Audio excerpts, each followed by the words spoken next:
총 6개의 문제가 포함된 지문입니다. 가와 나로 이루어져 있는데 먼저 가문단부터 보겠습니다.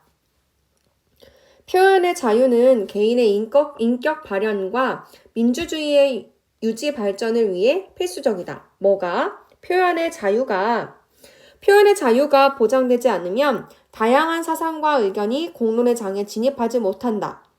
표현의 자유가 보장되기 위해서는 사전 억제 금지 원칙과 과잉 금지 원칙이 적용이 필요하다.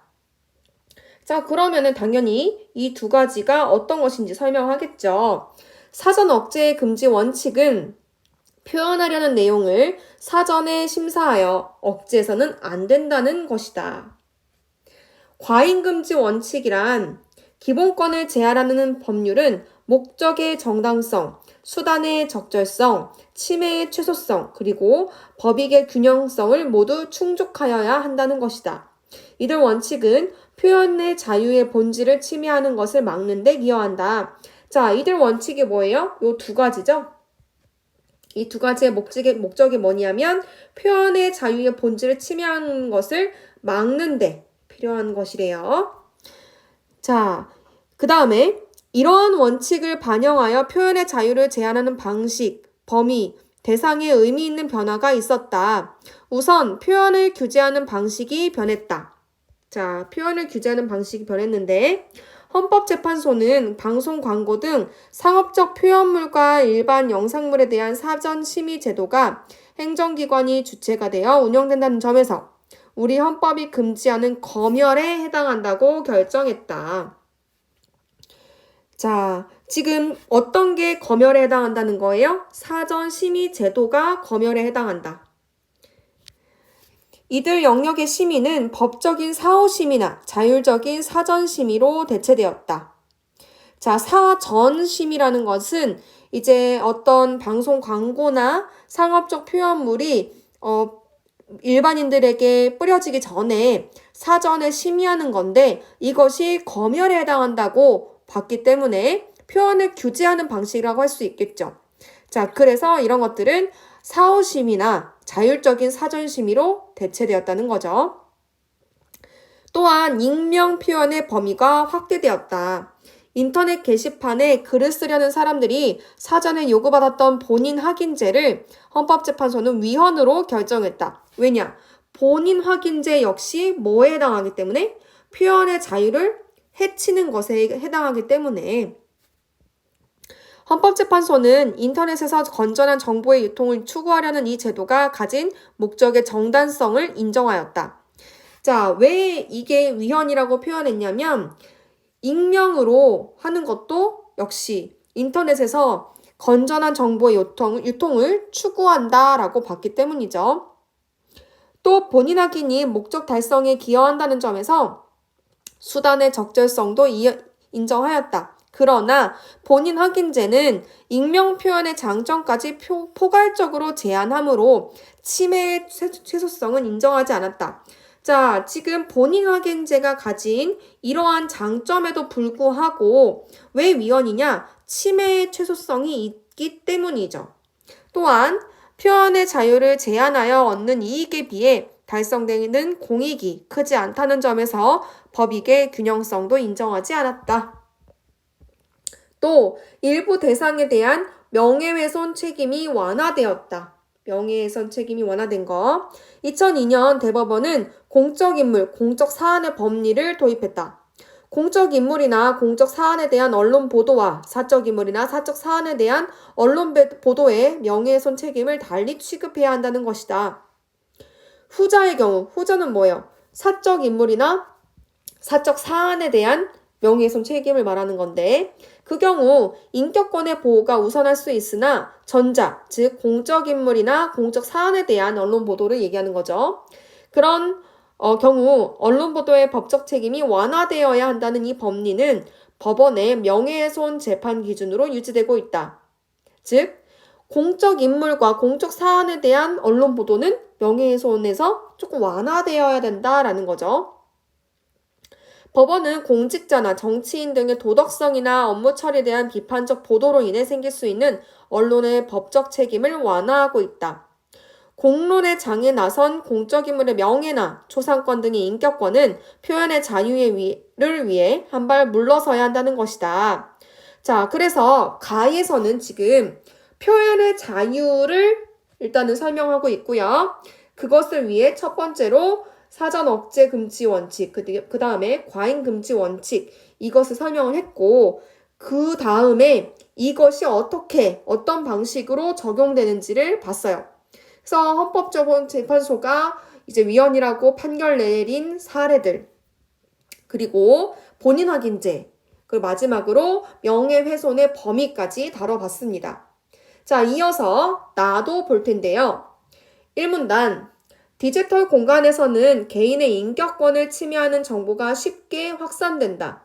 자신의 인격권을 침해하는 정보가 인터넷에서 공유되고 그 내용이 언론을 통해 공론화되고 있는 상황을 가정해보자. 어떻게 대응할 수 있을까? 아주 끔찍하죠? 개인의 사생활을 침해하거나 명예를 훼손하는 정보는 법적 절차를 통해 삭제가 가능하다. 일반 이용자가 작성한 게시물이나 댓글의 경우 정보통신망 법에 의거 정보통신 서비스 제공자에게 피해 사실을 소명하고 삭제를 요청할 수 있다. 자, 어떤 인터넷 게시물이 정보가 내 사생활을 침해했거나 나의 명예를 훼손했다라고 한다면 법적 절차를 통해서 삭제할 수 있는 거예요. 자, 그와 관련된 법이 정보통신망법인데 이것을 이제 피해 사실을 내가 이러한 피해를 받았다라고 소명하면은 삭제를 요청할 수 있다는 거죠. 삭제 요청을 받은 서비스 제공자는 해당 게시물을 지체 없이 삭제해야 한다. 어떤 사이트에 내가 명예훼손을 당하는 그런 게시물이 올라왔어요. 그러면은 정보통신망법에 의거해서 제가 지금 이런 피해를 받고 있어요. 지워주세요. 라고 하면은 그 사이트는 지체 없이 지워야 한다는 겁니다. 만약 언론의 보도 기사에 의해 인격권이 침해되고 있다면 법원 혹은 언론중재위원회를 통한 기사 삭제 청구권의 행사를 고려해 볼 수 있다. 그게 어떤 사이트나 서비스 제공자가 아니라 어떤 언론을 대상으로 그걸 해야 된다면은 언론중재위원회나 아니면은 법원에다가 그것을 행사할 수 있다는 거죠. 기사 삭제 청구권은 법률에 규정은 없지만 법원은 그 기사가 허위이며 중대하고 현저한 침해가 계속되는 경우 기사 삭제의 청구를 판례를 통해 인정하고 있다. 이때 기사의 허위성은 피해자가 입증해야 된다. 자, 왜 이게 거짓말인지 그리고 이로 인해서 내가 왜 어떻게 피해를 받고 있는지는 피해자가 입증해야 된다는 거예요. 3문단 언론의 보도 기사에 대해서는 언론사, 언론중재위원회 또는 법원의 정정보도나 반론보도, 추후보도를 청구할 수도 있다. 언론중재법은 언론 보도가 진실하지 않을 때 진실에 부합하게 고쳐달라고 요구할 수 있는 정정보도 청구권. 언론 보도의 진실 여부와 관계없이 그에 대립되는 반박적 주장을 보도해달라고 요구하는 반론 보도 청구권을 규정하고 있다. 자, 지금 여러 가지 법이 나왔는데 이런 것들의 특징이라든지 정의를, 개념을 잘 알아둬야 되겠죠. 또 범죄 혐의가 있다거나 형사상의 조치를 받았다고 언론이 보도했으나 무죄로 확정 판결 또는 혐의 없음으로 사건이 종결되었을 때 이를 보도해달라고 요구할 수 있는 추후 보도 청구권을 규정하고 있다. 자, 지금 3가지 청구권이 나왔는데요. 일단은 정정보도 청구권이 뭐냐면 내가 이거 진실이 아니다 라고 얘기할 수 있는 거예요. 이거 고쳐달라 라고 요구할 수 있는 청구권이고 그 다음에 반론보도 청구권은 진실 여부에 상관없어. 나는 근데 이거에 반박하고 싶어. 그러면은 반박할 수 있게 이 내용을 보도해달라 라고 하는 청구권이고 추후보도 청구권은 만약에 이게 범죄가 혐의가 있다, 형사상의 조치를 받았다 라고 보도를 했으나 나중에 추후에 이게 무죄로 판결됐을 경우 저 사실 범죄자 아니에요, 무죄예요 라고 보도할 수 있게끔 요청하는 청구권이겠죠. 자, 4문단 자신에 대한 허위 정보가 시사 보도 프로그램을 통해 방송될 예정이라면 법원에 방영 금지 가처분을 신청해 그 내용이 방송되지 않을 수 있도록 할 수 있다. 방송된 내용이 진실이 아니고 피해자에게 회복하기 어려운 중대하고 현저한 손해를 입힐 수 있는 경우 법원의 판단하에 방영금지 가처분 신청이 인용될 수 있다. 방영금지 가처분 제도가 위헌이라는 주장이 있지만 헌법재판소는 방영금지 가처분이 과잉금지 원칙에 위배되지 않는다고 판단했다. 아까 과잉금지 원칙 어디 나왔었어요? 가에 나왔었죠. 과잉금지 원칙은 뭐와 관련됐었냐면 표현의 자유가 관련됐었어요. 그렇다면 지금 여기서 방영금지 가처분 제도가 위헌이다라는 주장은 즉 뭐겠어요? 이것은 표현의 자유를 해치는 것이다. 그렇기 때문에 그렇게 가처분 처리 내는 것은 위헌이다라고 주장하는 거겠죠. 그러나 헌법재판소는 그런 방영금지 가처분이 과잉금지 원칙에 위배되지 않는다고 판결했고 또 검열에 해당한다는 점도 부인했다라고 합니다. 자, 검열도 역시 아까 가에서 언급을 했었는데 이와 관련해서 문제가 출제될 수도 있을 것 같아요. 자, 이렇게 가와 나 지문을 빠르게 훑어봤는데 이 내용을 바탕으로 이제 문제를 풀어보도록 하겠습니다. 첫 번째 문제입니다. 가, 나에 대한 설명으로 가장 적절한 것은 자, 이제 가, 나의 내용에 대한 설명을 적절한 것을 고르는 문제인데요. 자, 맞는 설명은 일단 뭐냐면 2번이죠. 가는 표현의 자유가 확장된 양상을 나는 인격권 침해에 대한 구제 방법을 소개하고 있다라고 했는데 맞죠? 가에서는 표현의 자유가 확장된 양상, 예를 들어서 본인 확인제 폐지라든지 상업 감고 심의 폐지 같은 표현 자유의 확장 사례가 나오고 나에서는 인격권 침해에 대한 구제 방법, 예를 들어서 댓글을 삭제한다든지 기사를 삭제할 수 있다든지 그런 것 같은 구제 방법을 소개했기 때문에 맞습니다. 자, 그럼 1번부터 볼 텐데요. 1번, 가는 표현의 자유를 보호하는 절차를 나는 인격권의 필요성을 설명하고 있다. 자, 아니죠. 나의 경우에는 인권이 왜 필요한지를 말하는 게 아니라 인격권 침해 구제 방법을 소개하고 있기 때문에 아니죠. 그리고 가에서 표현의 자유를 보호하는 절차까지도 이제 좀 너무 넘어선 그런 설명 같아요. 틀렸습니다. 3번. 가는 표현의 자유가 강조된 배경을 나는 인격권의 정의에 대한 다양한 시각을 제시하고 있다. 아니죠. 나에서는 다양한 시각을 제시한 게 아니라 구체적인 해결 방법만 제시했을 뿐이죠.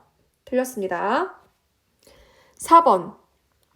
가는 표현의 자유에 관한 상반되는 의견을 나는 인격권에 관한 절충적인 의견을 제시하고 있다. 자, 둘 다 아니죠. 표현의 자유에 대한 상반되는 의견 나와 있지 않고요. 그 다음에 나 역시 절충안을 얘기하고 있는 것도 아닙니다. 그리고 5번. 가와 나는 모두 표현의 자유와 관련하여 대립되는 학자들의 이론을 비교하여 설명하고 있다. 자, 학자에 대한 내용은 나와 있지 않습니다. 틀렸습니다. 자, 이렇게 비교적 쉬운 문제였고요. 종합해 봤을 때 정답은 2번이 되겠습니다. 두 번째 문제입니다. 가에 대한 이해로 가장 적절한 것은 가에 대한 이해로 가장 적절한 답은 먼저 3번을 고를 수가 있는데요. 공적 인물에 대한 인격권과 표현의 자유가 대립할 때는 표현의 자유를 우위에 둔다라고 했어요. 자, 이때 헷갈리면 안 되는 게 공적 인물인데 공적 인물과 사적 인물 다 나왔었죠. 사적 인물의 경우에는 명예훼손 책임이 있어요. 그리고 명예훼손 책임을 달리 취급해야 된다라고 나왔는데 공적 인물, 공적 사안의 법리에 대해서는 공적 인물이나 공적 사안에 대해서는 언론의 명예훼손 책임이 조금 완화돼야 된다라고 했기 때문에 표현의 자유를 더 우위에 두는 표현이 맞겠죠. 자, 그럼 1번부터 왜 틀렸는지 보자면 1번 상업적 광고에 대한 심의는 사후에만 허용한다 라고 했는데 아니죠. 사후에만 이라는 말이 조금 거슬리죠. 사후에만 허용되는 것이 아니라 자율적인 사전 심의도 오케이라고 했어요. 자율적 사전 심의도 허용이 되는 경우 있기 때문에 사후에만 허용되는 것은 아닙니다. 틀렸고요. 2번. 표현의 자유를 보장하는 이유는 개인의 명예 보호와 민주주의 발전을 위해서이다 라고 돼 있는데 자, 요 문구는 바로 1문단에서 확인할 수 있죠. 개인의 명예 보호를 위해서가 아니라 개인의 인격 발현을 위해서 표현의 자유를 보장해야 된다라고 나와 있습니다. 틀렸고요. 4번. 공적 사안에 대한 언론의 무분별한 보도를 방지하기 위해 공적 인물, 공적 사안의 법리가 채택되었다라고 했는데 언론의 무분별한 보도를 방지하기 위해서가 아니라 언론의 책임을 완화하기 위해서죠. 어디에 한해서? 공적 사안과 공적 인물에 한해서 사적은 또 다른 범위라는 거죠. 공적인 인물, 사안에 대해서는 언론이 보도를 해도 조금 책임을 덜 질 수 있게 완화해야 된다. 왜? 표현의 자유가 더 우위에 있기 때문에. 틀렸고요. 5번. 영상물에 대한 심의가 검열이라고 판단된 것은 심의 시기와 관련 없이 행정기관이 주체가 되어 진행되었기 때문이다 라고 했는데 심의 시기가 무엇보다 중요하죠. 사전에 심의하는 게 검열이라고 했기 때문에 심의 시기와 관련 없는 것은 말이 안 됩니다. 틀렸어요. 자, 이를 종합해 봤을 때 가에 대한 예로 가장 적절한 것은 3번이 되겠습니다. 세 번째 문제입니다. 다음은 학생이 작성한 학습 활동지이다. 나를 바탕으로 할 때 적절하지 않은 것은? 자, 적절하지 않은 것은 뭐냐면 바로 1번이죠. 질문. 언론의 보도 기사로 인해 명예가 훼손되었을 경우 피해자가 활용할 수 있는 방법은 무엇이 있을까? 법률에 규정된 기사 삭제 청구권을 사용할 수 있다. 이렇게 말을 했는데 기사 삭제 청구권은 규정되어 있지 않아요. 법률에 규정되어 있지 않지만 법이 그것을 이제 인용해서 허위이며 그 법원이 그 기사가 허위이며 중대하고 현저한 침해가 계속되는 경우 판례를 통해서 인정하고 있다라고 했기 때문에 법률에 규정됐다라는 설명이 틀렸습니다. 그러면 2번을 보시면 보도 내용 중 일부가 진실이 아닌 경우 언론중재위원회에 기사의 정정을 청구할 수 있다. 이걸 다른 말로 뭐라 그러죠? 정정보도 청구권이라고 했어요. 맞아요. 질문이 인터넷 댓글로 인해 인격권 침해를 받았을 경우 피해자가 활용할 수 있는 방법이 무엇이 있을까? 3번 정보통신망법에 근거해 삭제를 요청할 수 있다. 자, 이는 이 문단에서 얘기를 했습니다. 맞고요. 인터넷 서비스 제공자에게 피해 사실을 소명하고 댓글의 삭제를 요청할 수 있다. 당연히 맞습니다. 이것도 역시 이 문단에 나왔어요. 3.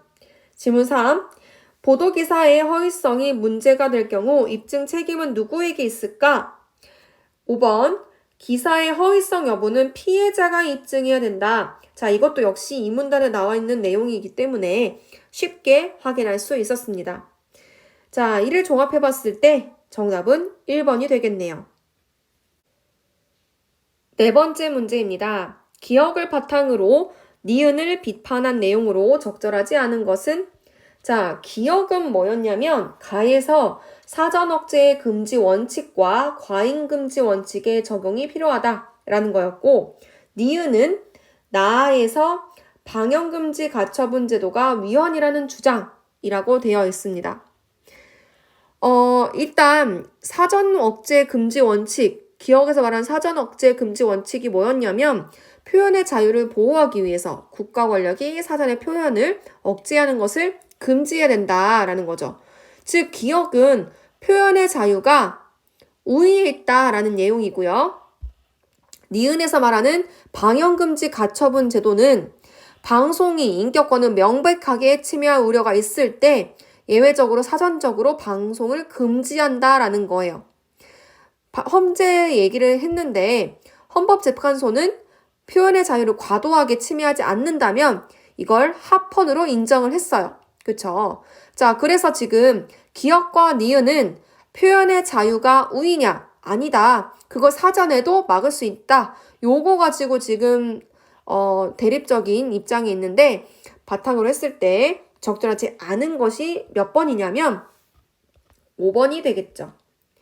허위사실의 방송을 금지함으로써 얻는 이익보다 표현의 자유를 제한함으로써 발생하는 불이익이 크다는 면에서 법익의 균형성을 충족한다라고 되어 있는데 아니죠. 이제 만약에 올바른 균형을 얘기한다고 하면은 인격권을 보호하는 게 얻는 이익이 될 것이고 표현의 자유를 제한해서 생기는 불이익이 이제 인격권 보호가 더 중요할 때만 사전 금지를 할 수 있다는 거죠. 근데 5번 선지는 뭐라고 했어요? 허위 사실의 방송을 금지함으로써 얻는 이익보다 표현의 자유를 제한함으로써 발생하는 불이익이 더 크다고 했잖아요. 근데 이것은 지문 내용과 정반대라고 할 수 있죠. 그죠? 그렇기 때문에 여기 부분에서 불이익이 더 크다라는 부분에서 틀렸습니다. 자, 그러면은 1번부터 다시 보시면은 1번 행정기관이 주체가 되어 심사하는 것이 아니므로 사전 억제 금지 원칙에 위배되지 않는다라고 했는데 방영금지 가처분은 법원이 심사하는 거죠. 행정기관이 심사하는 게 아니고 법원이 심사하는 것은 행정기관 심사와 다르므로 검열로 보지도 않고 사전 억제 금지 원칙이 위반됐다고 보지도 않습니다. 맞죠? 자, 그 다음에 2번. 방송으로 인해 훼손된 인격은 다시 회복하기 어려우므로 이를 예방한다는 목적의 정당성이 인정된다. 자, 지금 가에서 보시면은 인격권은 한 번 침해되면 회복하기 어렵기 때문에 사전 구제가 필요하다라고 되어 있습니다. 그렇기 때문에 방송으로 인한 인격권 침해도 돌이킬 수 없기 때문에 사전에 방송을 금지하는 조치가 목적의 정당성을 인정받는다고 할 수 있겠죠. 자, 그 다음에 3번. 인격권을 손상할 것이 명백한 방송이라면 이를 사전에 금지하는 것이 불가피하므로 수단의 적절성이 인정된다라고 되어 있는데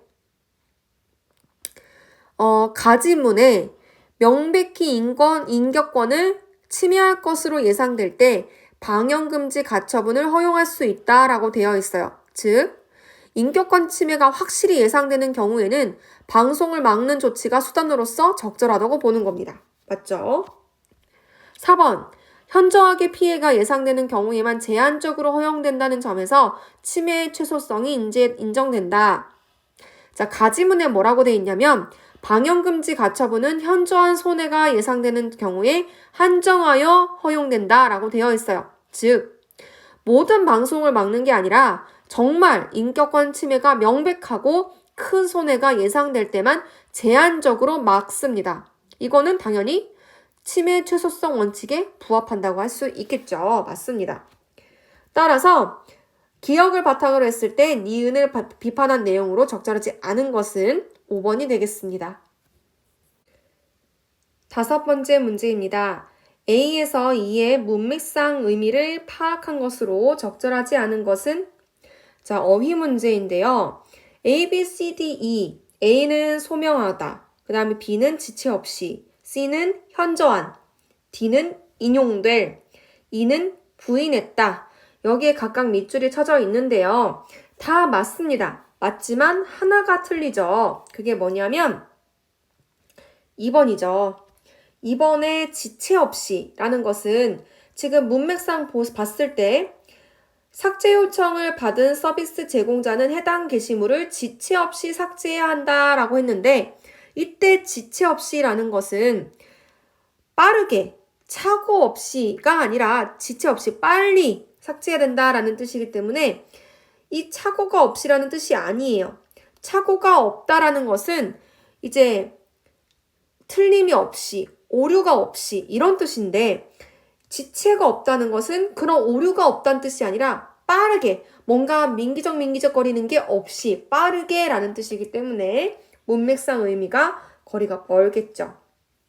나머지 A, C, D, E는 문맥상 지금 적절하게 쓰였다고 할 수 있겠습니다. 따라서 이번 문제의 정답은 2번이 되겠습니다.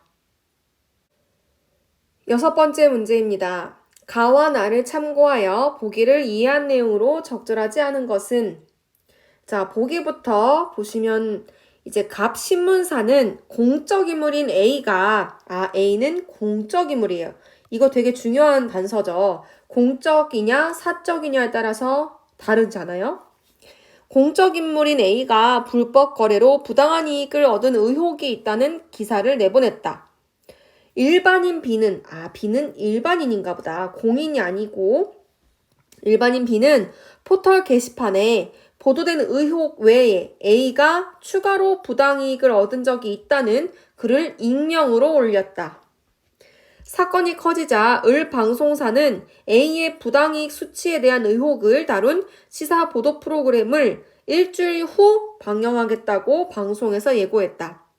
A는 방송 방영 금지 가처분을 신청했다. 자, 지금 우리가 가나에서 배웠던 그런 여러 용어들이 나오고 있는데 이때 보기를 이해한 내용으로 적절하지 않은 것은 몇 번이냐면 바로 1번이죠.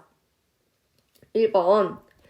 A에 대한 의혹이 진실이라면 A는 갑 신문사의 기사를 반박하는 내용을 보도해달라고 청구할 수 없겠군. 자, 반박하는 내용. 그 기사에 반박하는 내용을 보도해달라고 요청하는 것은 어떤 청구권이었죠? 나에서 봤을 때 반론 보도 청구권이었어요. 반론 보도 청구권. 자, 근데 우리가 나 지문을 읽어서 알겠지만은 반론 보도 청구권은 그 말이 진실 여부에 상관이 없어. 그냥 요구할 수 있는 거예요. 진실의 여부에 관계없이 그냥 그에 대립되는 반박적 주장을 보도해달라고 요구할 수 있다는 거죠. 그래서 청구할 수 있겠군이 되겠죠. 진실이든 아니든 상관없이 청구할 수 있습니다. 그래서 틀렸어요. 2번. A의 혐의가 무죄로 종결되고 A의 청구가 있다면 법원은 을 방송사에 해당 사실을 보도하라고 판결하겠군. 자, 맞죠? 왜냐하면 나 지문에서 추후 보도 청구권이라는 것을 언급을 했어요. 만약에 A의 무죄가 확정되었고 이로 인해서 방송사가 허위 의혹을 보도했다면 그리고 나중에 추후에 A는 저 무죄예요. 범죄자 아니에요. 라고 추후 보도 청구가 가능합니다. 맞습니다. 3번. B가 게시한 A에 대한 의혹이 진실이 아니며 A의 삭제 요청이 있었다면 포털의 서비스 제공자는 게시물을 삭제해야겠군. 자, 진실이 아니면 당연히 삭제 요청이 있을 때 즉시 지체 없이 삭제해야 되는 게 맞겠죠. 맞습니다. 4번. A가 명예훼손 책임을 갑 신문사에게 묻는다면 법원은 A가 사적 인물이 아니라는 점을 고려해서 언론의 책임을 완화해야겠군. 자, 맞죠? 왜냐면 지금 A는 공적 인물이라고 나왔어요. 근데 공적 인물에 대한 보도는 어느 정도 허위 가능성이 있어도 표현의 자유를 보호하는 쪽으로 완화 적용한다고 했어요. 왜냐면 표현의 자유가 있으니까. 그래서 법원은 신문사의 책임을 일반 사적 인물 보도 때보다 덜 엄격하게 따질 겁니다. 그래서 완화하는 게 맞겠죠. 5번. 법원이 금지 가처분 신청을 기각했다면 을 방송사가 방송하려는 내용이 진실이거나 A의 인격권을 중대하고 현저하게 침해하지 않는다고 판단했겠군. 기각한다는 거는 안 된다 신청 안 받아줘 이거 아니에요. 왜 그러냐면 자, 방영금지 가처분은 나에 따르면 명백히 인격권을 침해할 것으로 예상되는 경우에만 인용되는데 기각됐다는 것은 방송할 내용이 진실이거나 아니면 그 침해 정도가 현저하지 않다고 법원이 판단했다는 뜻이겠죠. 네, 맞습니다. 그래서 3점짜리 문제였는데요. 종합해봤을 때 정답은 1번이 되겠습니다.